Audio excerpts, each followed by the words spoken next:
Assalamualaikum warahmatullahi wabarakatuh. Kita akan membahas tentang pengalamanku subtema 1, pengalaman di rumah, pembelajaran 2. Langsung saja ya.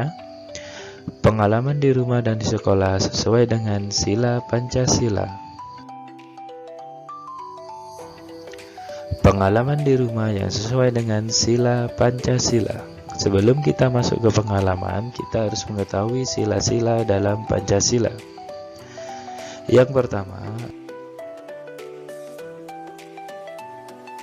sila pertama Pancasila adalah ketuhanan yang Maha Esa. Pada sila yang ini dilambangkan dengan bintang. Terus, sila pengalaman yang sesuai dengan sila pertama Pancasila. Sila yang sesuai dengan sila pertama adalah ayah memimpin berdoa sebelum makan. Yang kedua, adik dan kakak bersyukur kepada Tuhan setelah makan. Kemudian, pengalaman di sekolah yang sesuai dengan sila pertama Pancasila. Yang pertama adalah siswa berdoa sebelum memulai pelajaran. Yang kedua, siswa mengucapkan salam kepada guru. Itulah contoh pengalaman sila pertama di rumah maupun di sekolah. Yang kedua adalah sila yang kedua, kemanusiaan yang adil dan beradab. Sila ini dilambangkan dengan rantai. Pengalaman rumah yang sesuai dengan sila kedua Pancasila. Yang pertama adalah anak patuh dan hormat kepada orang tua. Yang kedua, anak meminta izin kepada orang tua ketika akan berangkat sekolah. Itu adalah pengalaman di rumah. Sedangkan pengalaman di sekolah yang sesuai dengan sila kedua Pancasila, yang pertama adalah siswa patuh dan hormat kepada guru. Yang kedua, anak meminta izin kepada guru untuk menjawab pertanyaan. Itulah pengalaman di sekolah dan di rumah yang sesuai dengan sila kedua Pancasila. Sekarang kita lanjut ke sila yang ketiga. Sila ketiga adalah Persatuan Indonesia. Sila ini dilambangkan dengan pohon beringin. Pengalamannya sesuai dengan sila ketiga di rumah adalah kakak membuat sarapan bersama ayah, ibu, dan adik. Contoh yang kedua adalah kakak dan ayah bekerja sama dengan rukun mencuci mobil. Itu adalah contoh pengalaman rumah. Sementara pengalaman di sekolah yang sesuai dengan sila ketiga Pancasila adalah melaksanakan tugas piket secara bersama-sama. Yang kedua, berteman dengan siapa saja tanpa membeda-bedakan. Itu contoh pengalaman di sekolah sesuai dengan sila ketiga Pancasila.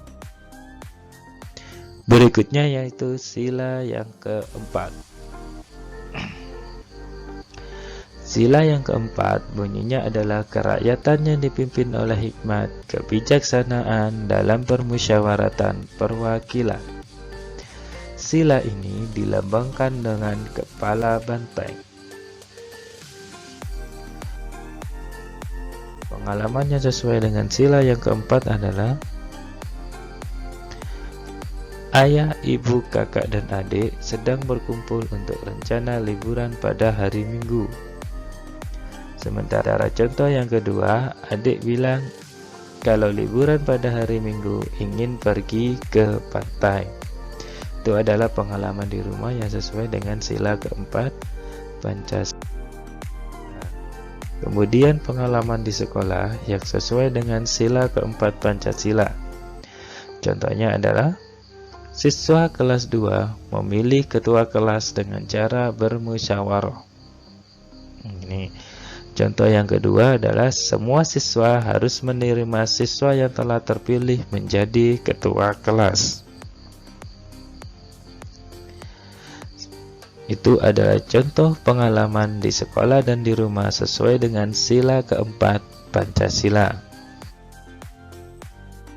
Kemudian sila yang terakhir atau sila yang kelima adalah keadilan sosial bagi seluruh rakyat Indonesia.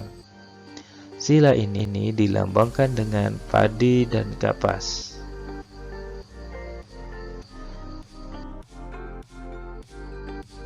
Pengalaman yang di rumah yang sesuai dengan sila yang kelima adalah, contohnya yang pertama, kakak, adik, dan adik mendapatkan kasih sayang yang sama dari orang tua. Yang kedua, ibu membagikan kue kepada kakak dan adik sama besar. Itu adalah contoh pengalaman sila kelima di rumah. Sedangkan pengalaman di sekolah yang sesuai dengan sila kelima Pancasila adalah, yang pertama, bersikap adil kepada semua teman di sekolah. Yang kedua, tidak bersikap sombong kepada teman di sekolah. Ini adalah contoh pengalaman di sekolah yang sesuai dengan sila kelima Pancasila. Berikutnya kita masuk ke pelajaran bahasa Indonesia, muatan pelajaran bahasa Indonesia. Beni bersyukur karena guci tidak pecah. Beni meminta maaf kepada ayahnya. Pernahkah kamu melakukan kesalahan? Apa yang dilakukan setelah itu? Apakah kamu pernah meminta maaf? Lah, cobalah kalau memang kamu pernah melakukan kesalahan, pastikan kamu meminta maaf dengan sopan. Perhatikan percakapan antara ayah dan Beni. Beni, ayah. Beni meminta maaf. Ayah, meminta maaf tentang apa? Beni, karena Beni kurang hati-hati. Oh iya nak, ayah maafkan. Beni lain kali harus hati-hati ya. Beni, iya ayah. Ayah, ayo main kuda-kudaan lagi. Ini, ayah, aku ingin menjadi anak kuda lagi. Ayah, baiklah jagoanku. Lah itulah percakapan antara ayah dan Beni tentang meminta maaf. Masih ingatkah kalian tentang kalimat minta maaf? Kalau ada yang lupa, perhatikan kalimat minta maaf berikut.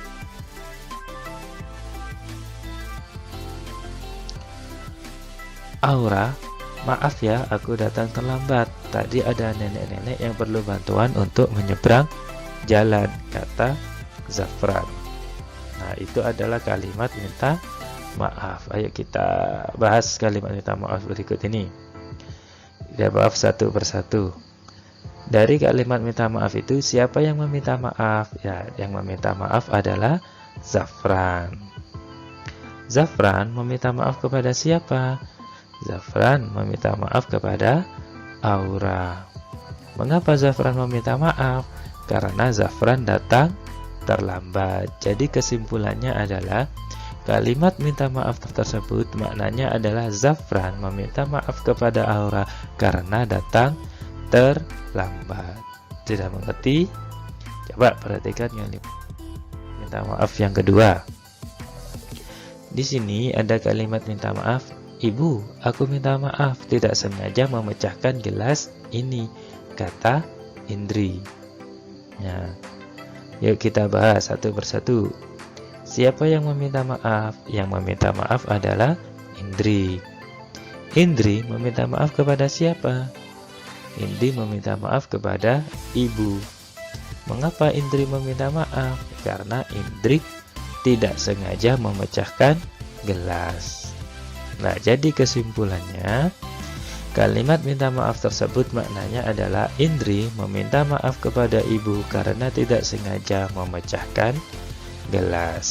Bagaimana anak-anak? Apa bisa dipahami penjelasannya sedikit? Jadi mudah-mudahan bisa dimengerti dan bisa bermanfaat buat kalian semua. Sampai di sini penjelasan dulu. Assalamualaikum warahmatullahi wabarakatuh.